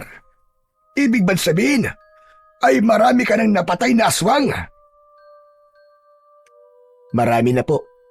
Lagpas na po siguro sa bilang ng mga daliri ko sa kamay at paa. Kung ganon, paniguradong sanay ka na sa papuri at pasasalamat. Pero bakit kanina ay parang nahihiya ka sa mga tao? Mangyaring matagal-tagal na rin po kasi akong hindi nakakaranas ng ganong pasasalamat at atensyon. Sa baryo po kasi namin, porque alam ng mga tao na isa akong manunugis, ay normal na sa kanila makapatay ako ng aswang. Wala na po ako nakukuhang pasasalamat mula sa kanila. Kaya nang tumigil na po ako sa pagiging manunugis at hindi na ako nakakatulong sa kanila, ay pinalayas na po nila ako. Aba, napakasalbahe pala ng mga tao sa inyo kung ganun. Ang totoo po niyan, hindi lang po yun ang dahilan kung bakit nila ako pinaalis. Naging perwisyo na po kasi ako sa lahat simula po na maging lasinggero ko. Kapag lasing po kasi ako, ay naghahamon po ako ng away. At may mga tao rin po akong hinahabol habang may dala po akong karit. Natakot na po ang mga tao sa akin at nagkasundo sila roon na paalisin na ako para wala na pong gulo. Umalis na lang po ako. Sandaling natahimik si Lolo Ruben na parang pinag-iisipan nito ang susunod nitong sasabihin. Hindi ko na tuloy alam ang sasabihin ko. Pero hindi ko rin masisisi ang mga tao sa baryo nyo kung pinaalis ka nila. Lalo na kung nagiging banta ka na sa buhay nila. Kaya nga po nang makapag-isip-isip ako kagabi, ay naintindihan ko na sila. Kasalanan ko rin talaga, kaya ako napalaya sa baryo namin. Pero hindi bale. Sa ngayon naman, ay may bago ka ng tahanan. Gaya ng akin sinabi, maaari ka manatili sa aking bahay kahit kailan mo gusto. Sana lang ay iwasan mo na muna ang alak at baka dito ka naman maghamon ng away. Mapapalayas ka rin dito kapag ginawa mo yan. Huwag po kayo mag-alala, Lolo Ruben. Dahil naisip ko na magsimula ng panibagong buhay dito sa lugar nyo. Aalisin ko na po ang pagiging lasinggero ko at pipilitin ko na pong magbago. Mabuti naman kung ganon. Maganda yang may kagustuhan kang magbago. Pero samahan mo na rin ang kilos. O sige na, mamaya na ulit tayo mag-usap at tapusin na natin ang ating pag-aalmusal. Nakangiting tumango si Cesar at nagpatuloy na siya sa pagkain. Hindi pa rin nawala ang kasiyahan sa kanyang puso at ipinangako niya sa kanyang sarili na simula sa araw na yon ay sisikapin niyang alisin na ang hindi magagandang bagay na kanyang nakasanayan. Nang dahil sa kabayanihan ni Cesar, ay naging tanyag ang kanyang pangalan sa buong baryo ni na Lolo Ruben. Sa kabila ng papuri at respeto na kanyang natatanggap, ay patuloy pa rin ang laban niya sa tukso ng alak na dati niyang naging takbuhan mula sa sakit ng pagkawala ng kanyang asawa at anak. May mga gabi pa rin nahihirapan siya, lalo na kapag bumabalik sa isip niya ang malungkot na alaala ng kanyang asawa at anak. Ganun pa man, ay pilit pa rin niyang pinipigilan ang sariling bumalik sa kanyang bisyo. Hindi na rin nag-atubili si Lolo Ruben na tulungan si Cesar. Isinama siya nito sa mga pagpunta nito sa bayan upang kumuha ng gulay at iba pang paninda. Naging abala si Cesar dahil doon at binibigyan pa siya ni Lolo Ruben ng sahod sa pagbubuhat niya ng mga gulay. Ang mga simpleng gawain na yun ay naging malaking tulong kay Cesar upang malibang siya at unti-unting mawala sa kanyang sistema ang pagnanais na uminom ng alak. Isang umaga, matapos mag-almusal, ay nakita ni Cesar si Lolo Ruben na namimitas ng mga bulaklak na daisy na nakatanim sa harap ng bahay nito. Nilapitan niya ang matandang lalaki upang kausapin. Cesar, wala tayong trabaho ngayon na. Tandaan mo na tuwing linggo ay araw ng ating pahinga. Kumusta ka na nga pala sa pagtira dito sa aming baryo? Ayos naman po, Lolo Ruben. Marami na nga po ang nakakakilala sa akin. Nakakatuwa nga po na kahit magdadalawang linggo na simula nung patayin ko yung aswang, ay may mga nagpapasalamat pa rin ho sa akin. Matindi lang talaga ang kasiyahan namin sa ginawa mo. Eh ang pag-inom-inom mo ng alak, kumusta na? Malaki na po ang pagbabagong napapansin ko. Epektibo po yung pagsama ko po sa inyo sa pagkuha ng mga gulay sa bayan. Talagang nalilibang po ako at nawawala sa isip ko ang uminom. Maraming salamat po sa pagtulong niyo sa akin. Isang karangalan para sa akin ang matulungan ng bayani ng aming baryo. Lolo Ruben, maibaho ko. Bakit pala ang dami niyong tanim na daisy? Paborito niyo po bang bulaklak yon? Hindi ako, kundi ang aking asawa na si Rosing. Paborito niya ang mga bulaklak na daisy. Pumipitas ako ngayon dahil pupunta ako sa kanya ngayon para dalhin ang mga ito sa kanya. May asawa ho pala kayo. Pero bakit hindi ata siya rito nakatira sa bahay niyo? Hiwalay na kasi kami. 3 taon na. Ganun ho ba? Pero ang sweet niyo pa rin sa kanya. Kasi kahit hiwalay na ho kayo, ay binibigyan niyo pa rin siya ng bulaklak. Sanay kasi si Rosing sa tuwing linggo ay binibigyan ko siya ng bulaklak. Kung gusto mo'y pwede mo akong samahan sa kanya para maipakilala kita sa kanya. Sige ho. Wala rin naman po akong gagawin dito sa bahay eh. Pagkatapos mamitas ni Lolo Ruben ng mga bulaklak, ay kinuha lang nito ang sombrero nito at naglakad na sila papunta sa kinaroroonan ng asawa ng matandang lalaki. Makalipas ang ilang sandali, ay nagtaka si Cesar dahil sa sementeryo sila nagpunta. Huminto si Lolo Ruben sa tapat ng isang puntod. At gamit ang kamay nito, pinunasan nito ang duming nasa lapida at nalaman ni Cesar na ang pangalan ng asawa ni Lolo Ruben ang nakasulat doon. Inilapag ni Lolo Ruben ang mga bulaklak sa ibabaw ng puntod. Patay na ho pala ang asawa niyo. Hindi po ba sabi niyo po sa akin kanina hiwalay lang kayo?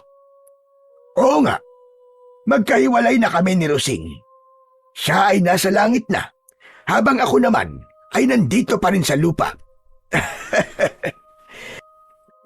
Roseng, ito nga pala si Cesar, ang bagong kasama ko sa ating bahay. Siya ang pumatay sa aswang na pumatay sa iyo. Sigurado ako na matatahimik ka na dyan dahil wala na ang aswang na dahilan kung bakit tayo nagkahiwalay na dalawa. Natigilan si Cesar sa kanyang narinig. Bumalik sa alaala niya ang tagpo kung saan nakita niya ang katawan ng kanyang asawa na pinatay ng aswang.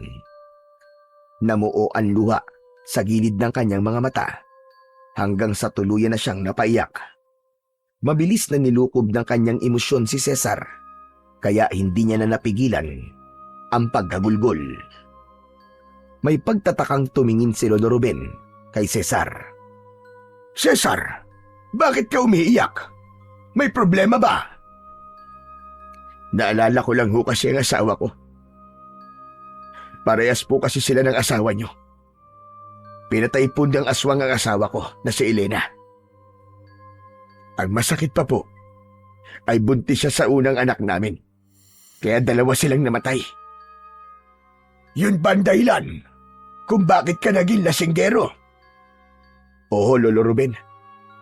Kapag po kasi nalalasing ako, ay nakakalimutan ko ang sakit at lungkot na nararamdaman ko. Pero nang dahil po sa alak, ay nawalan ako ng kaibigan at napalayas pa ako sa baryo namin. Pakiramdam ko wala na po akong dahilan para magpatuloy sa buhay. Simula nang mawala ang aking asawa at anak. Alam mo, Cesar, nang mawala ang asawa ko, ganyan din ang pakiramdam ko.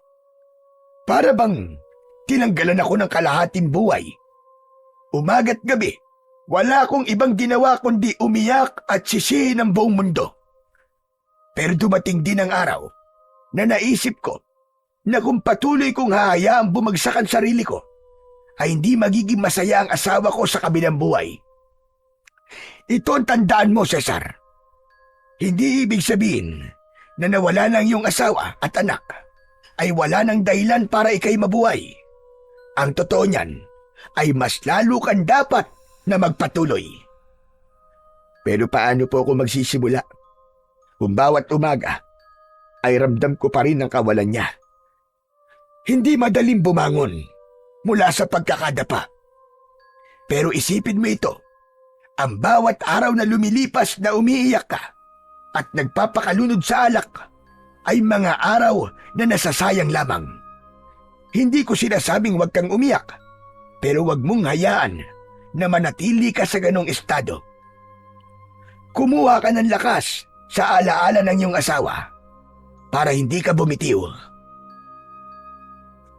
Pakiramdam ni Cesar ay may kung anong kumurot sa puso niya sa mga sinabi ni Lolo Ruben. Tila nawala ang makapal na ulap na matagal nang nakatakip sa kanyang utak simula nang patayin si Elena. Unti-unting nagkaroon ng liwanag sa kanyang pag-iisip ng sandaling yun. Si Cesar. Napakaganda po ng mga sinabi niyo, Lolo Ruben. Tatandaan ko po mga yan at gagawin ko kayong inspirasyon sa buhay ko. Naiintindihan kita, Cesar. Pinagdaanan ko din yan. Mahirap ang pagtanggap sa katotohanan. Gigising kang mag-isa at wala na sa tabi mo ang taong nakasama mo ng napakahabang panahon.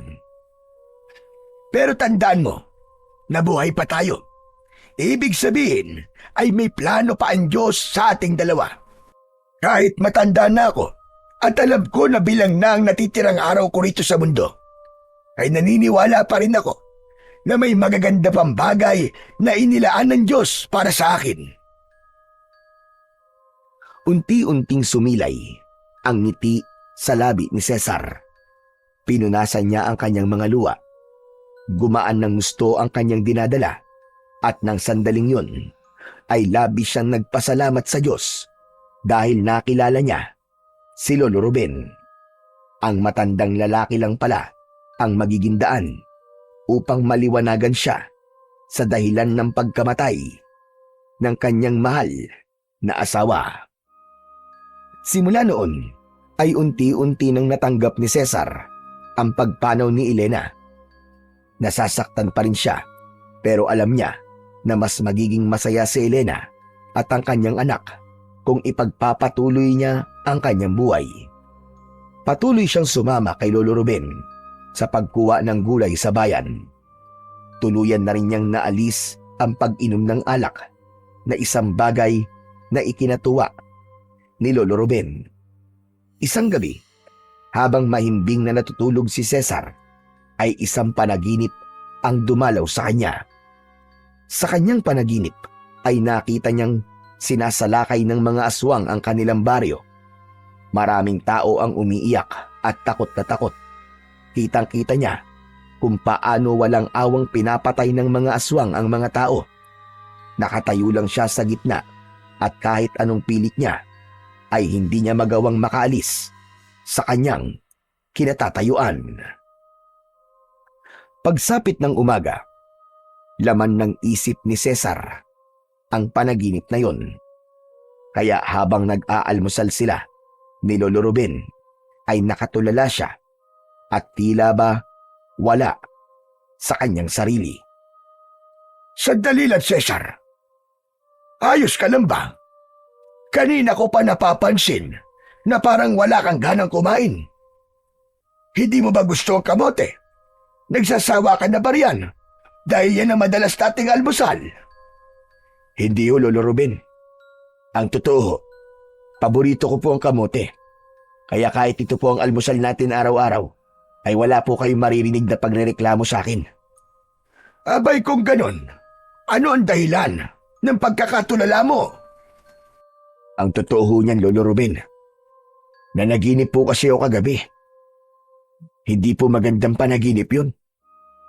Biruin niyo inaatake raw po ng mga aswang ang baryo namin kung saan ho ako nanggaling. Ang dami pong pinatay ng mga aswang. Tapos, nasa gitna lang po ko at wala akong magawa para ipagtanggol ang mga tao sa aming baryo. Para bang natulala ako at naging isang estatwa. Aba, nakakatakot nga kung mananaginip ka ng ganyan. Sa tingin ko po, Lolo Ruben, ay isang pahiwatig po ang panaginip na yon.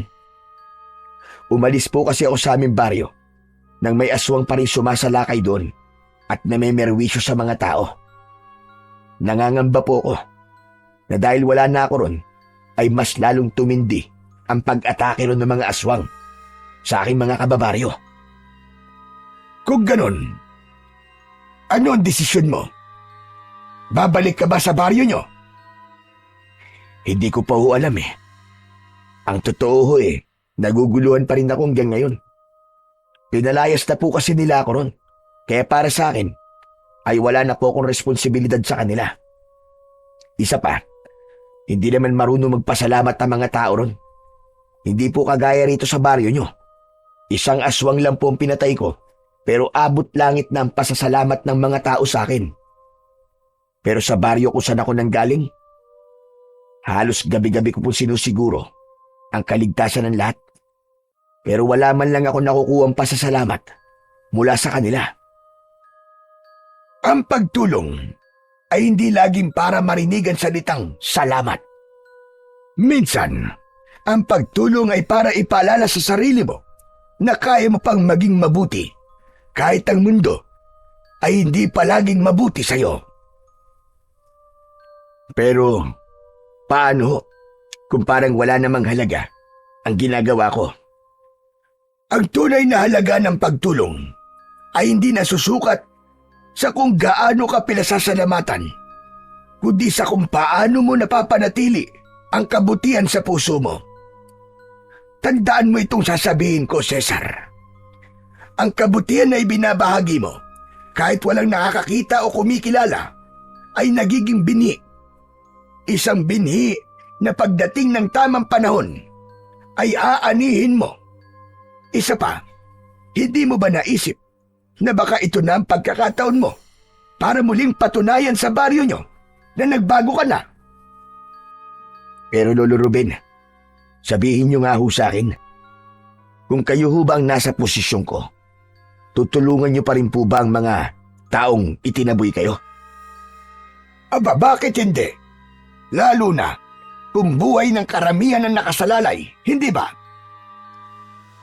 Siguro nga'y tama ka, Lolo Ruben. Kailangan ko pong bumalik sa aming baryo upang muling tulungan ang mga tao roon mula sa mga aswang na sumasalakay. At sana sa pagkakataong ito ay magawa ko ng tapusin ang matagal na naming problema. Ang maubos ang mga aswang sa baryo namin.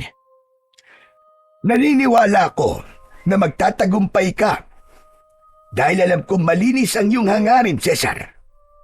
Huwag ka mag-alala dahil isasama kita sa aking panalangin. O paano? Kailan mo pala gustong bumalik sa inyong baryo? Sa lalong madaling panahon ho, Lolo Ruben. Kahit ngayong araw na lang po siguro. Sige, pagkatapos natin mag-almusal, ay ihatid kita roon gamit ang aking truck. Labis na nagpasalamat si Cesar kay Lolo Ruben.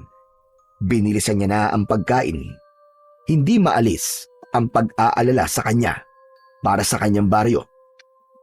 Alam niya na hindi niya magagawang makatulog hanggat hindi siya nakakasiguro na ligtas ang mga tao sa baryong kanyang pinanggalingan.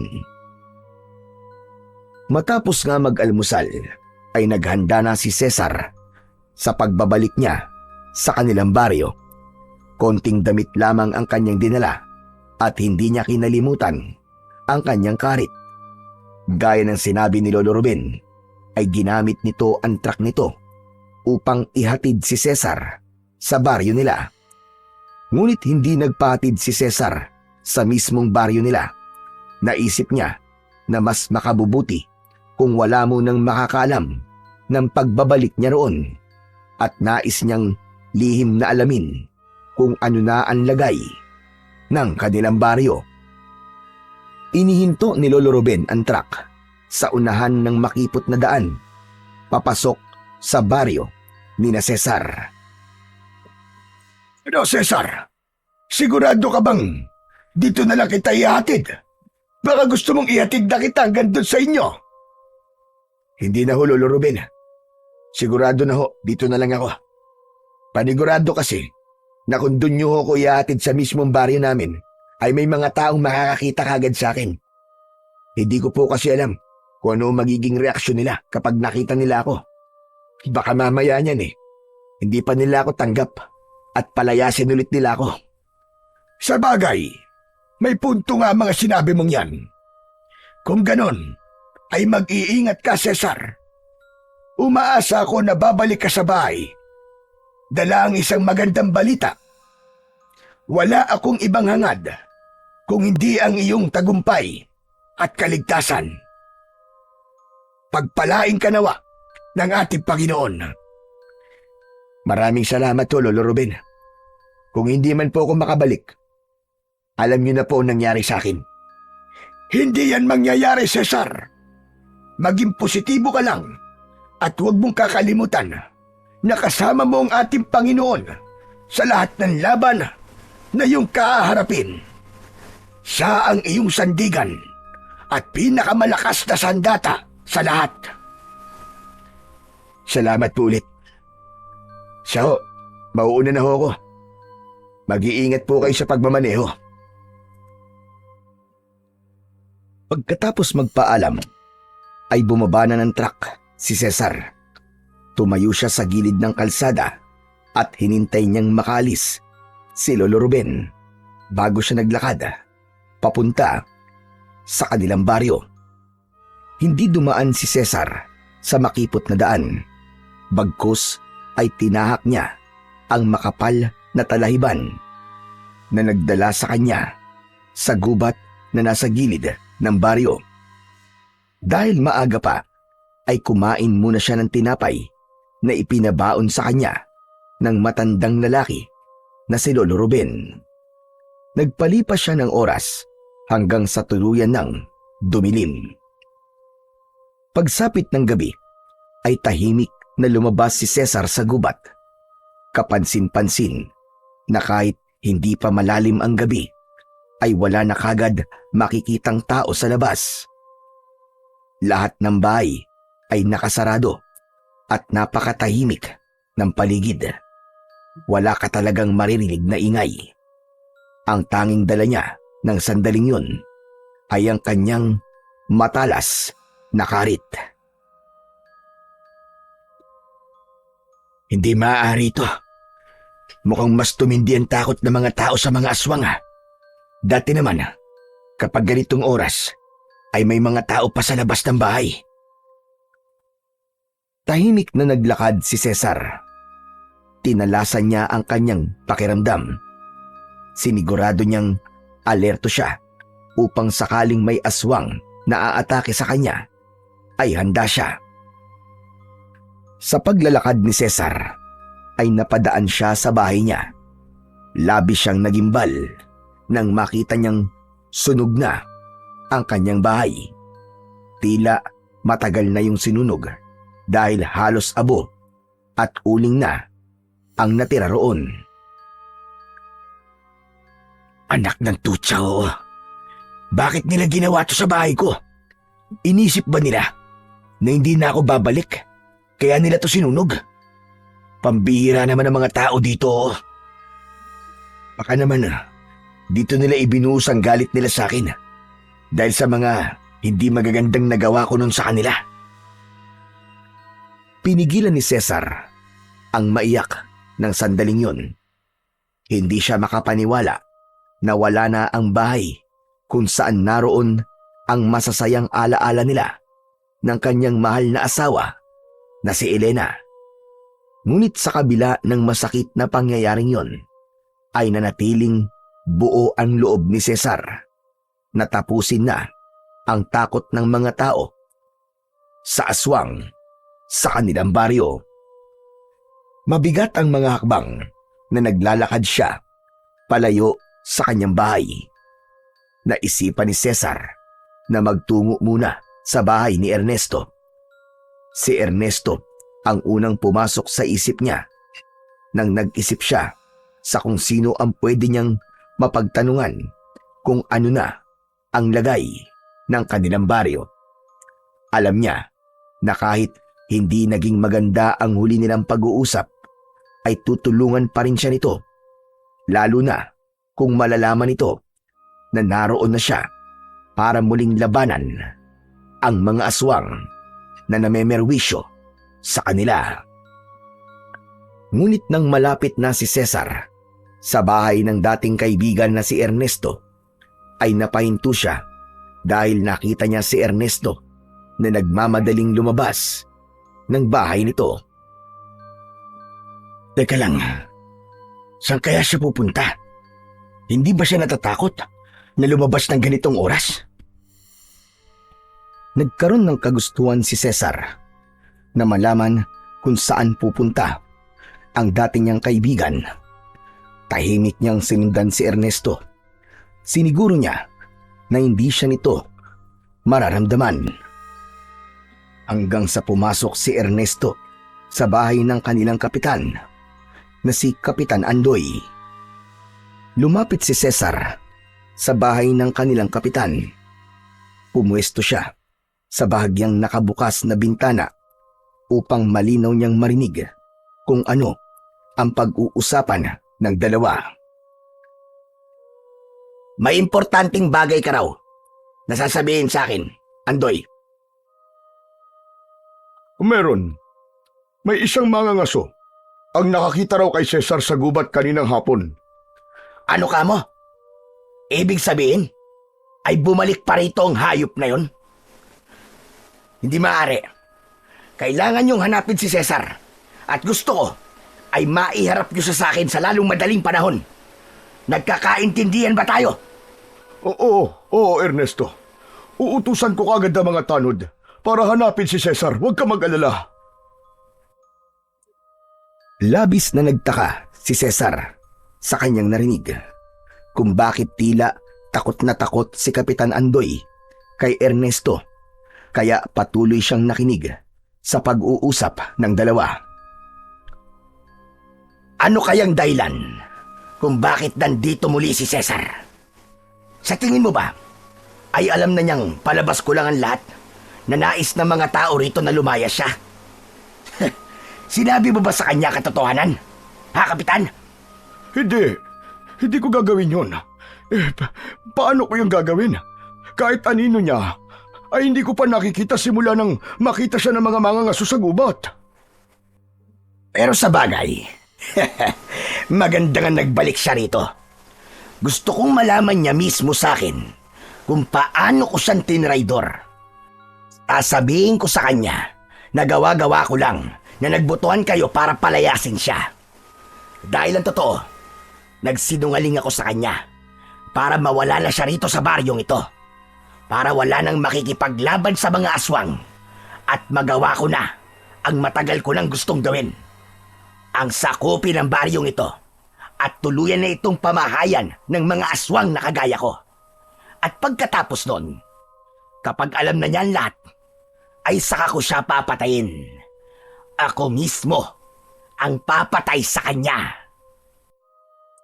Nang hilakbot si Cesar sa sinabi na yun ng dati niyang kaibigan na si Ernesto, pakiramdam niya ay sasabog ang kanyang ulo ng mga sandaling yun nang malaman niya na si Ernesto pala ay isang aswang at traidor.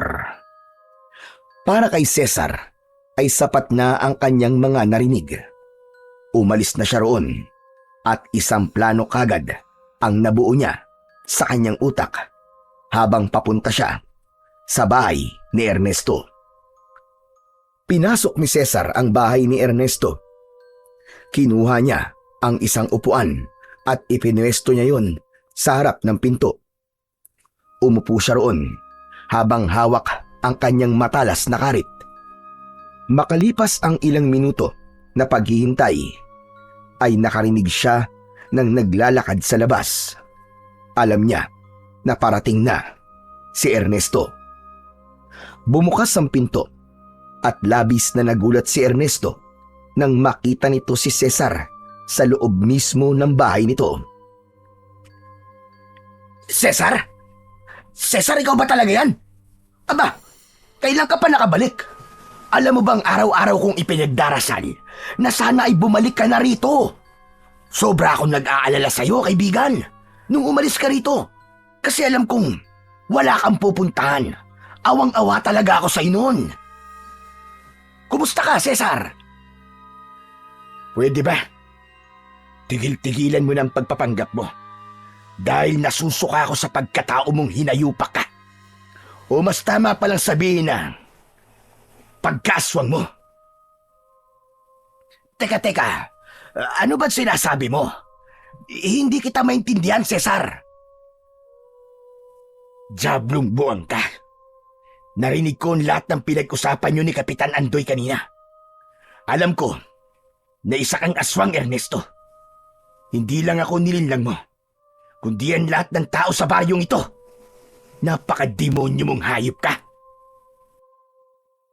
Biglang tumawa ng malakas si Ernesto na para bang nawawala na ito sa sarili nitong katinuan. Kung ganon, bukayo na pala ako. Wala na pala akong maililihim sa'yo. Tama ka. Isa nga akong aswang. At hindi lang ako isang ordinaryong aswang gaya ng mga pinatay mo nung una. Dahil ako ang pinuno nila.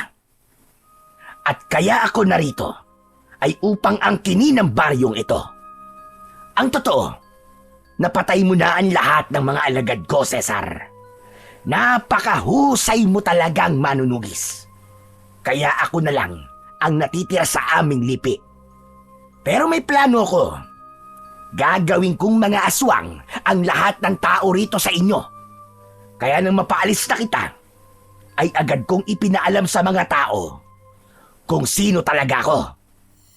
Ginamit ko ang takot ng mga tao upang maging sunod-sunuran sila sa akin. Lahat sila ay naging mga alipin ko. Sinabi ko na sa oras na umalis sila, ay susundan ko sila at papatayin. At bukas ng gabi na mangyayari ang aking pinakahinihintay. Gagawin ko ng mga aswang ang mga tao rito, Cesar.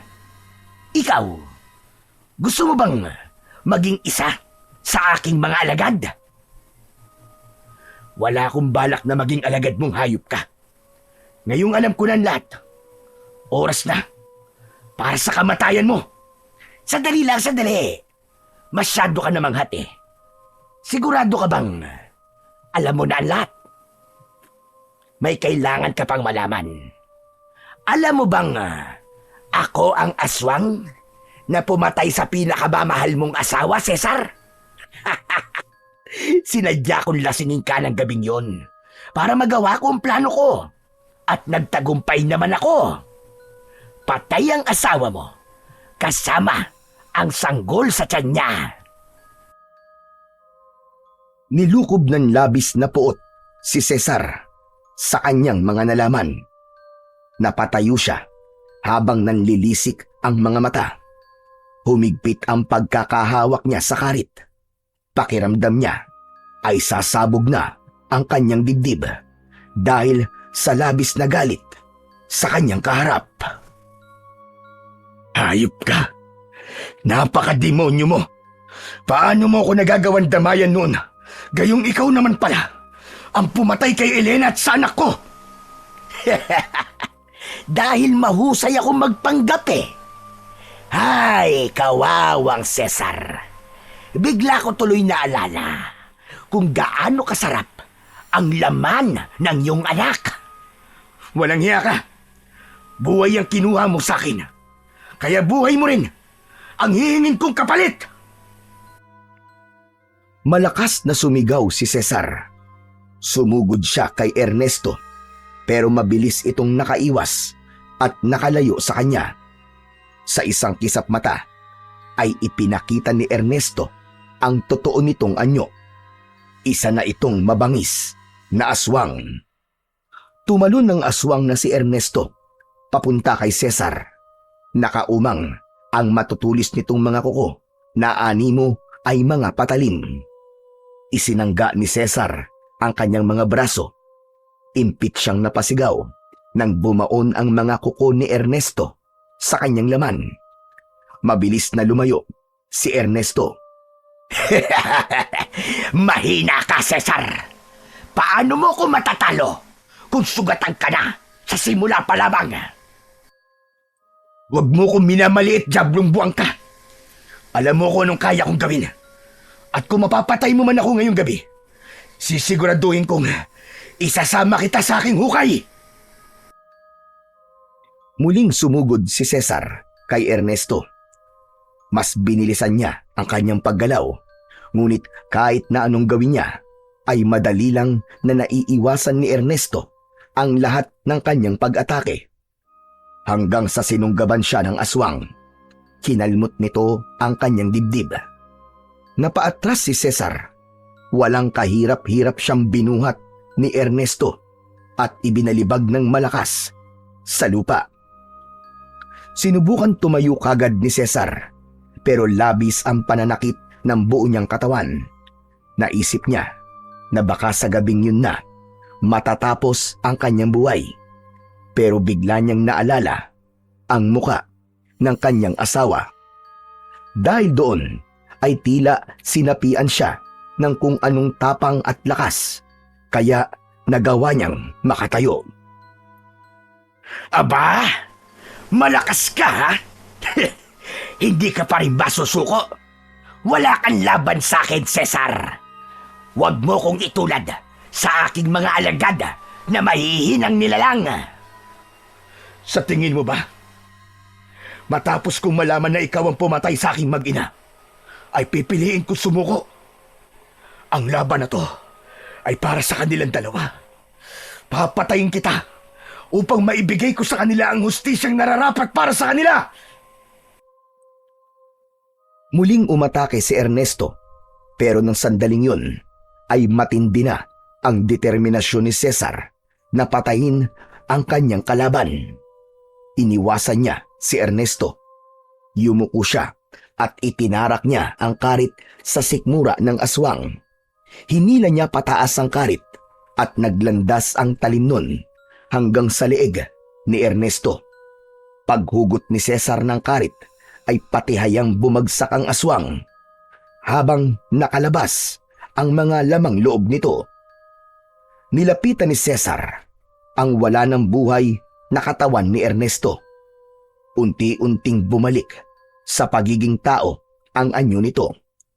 Puno ng pagkasuklam niya na tinignan nito. Diablong buwang ka! Tapos na ang kasamaan mo, Ernesto. Ngayon, susunugin na ang kaluluwa mo sa impyerno kung meron ka mang kaluluwa. Hindi lang to para sa aking mag-ina, kundi para rin sa mga inosenteng buhay na kinuha mo at ng mga alagad mo. Pero alam kong hindi pa rito natatapos ang lahat. Isa ka lang sa marami. Kung may kapareho ka pa, darating ako at isa-isa ko kayong papatayin. Didikdikin ng pinong-pino at susunugin hanggang sa sumama ang abo nyo sa hangin. Matapos yun, ay naglakad na si Cesar palayo sa bangkay ni Ernesto. Hinayaan lang niya yon upang makita yon ng mga tao sa susunod na araw. Walang nakasaksi sa kabayanihan na ginawa ni Cesar sa gabing yon at wala na siyang pakialam kahit wala na siyang marinig na pasasalamat dahil sapat na para sa kanya na nawakasan niya na ang punot dulo ng takot ng mga tao sa kanilang baryo. Matapos ang lahat, ay pinili ni Cesar na manirahan sa baryo ni na Lolo Ruben.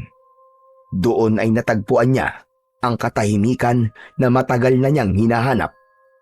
Paminsan-minsan ay bumabalik siya sa kanyang dating baryo upang bisitahin ang puntod ng kanyang asawa. At dahil doon ay nalaman niyang wala ng aswang ang umaatake roon at namemerwisyo. Sa puso at isipan ni Cesar ay nanatili ang lungkot at alaala sa pagkawala ng kanyang asawa at anak. Ngunit natutunan niyang may saysay pa ring magpatuloy sa buhay. Ang mga sugat ng nakaraan ay hindi nawala, pero nagamit niya iyon bilang lakas upang muling tumayo at magpatuloy. Nangako siya sa kanyang sarili na mananatili siyang manunugis hanggang sa kanyang huling hininga upang supilin ang kasamaan na pilit lumalaban sa kabutihan.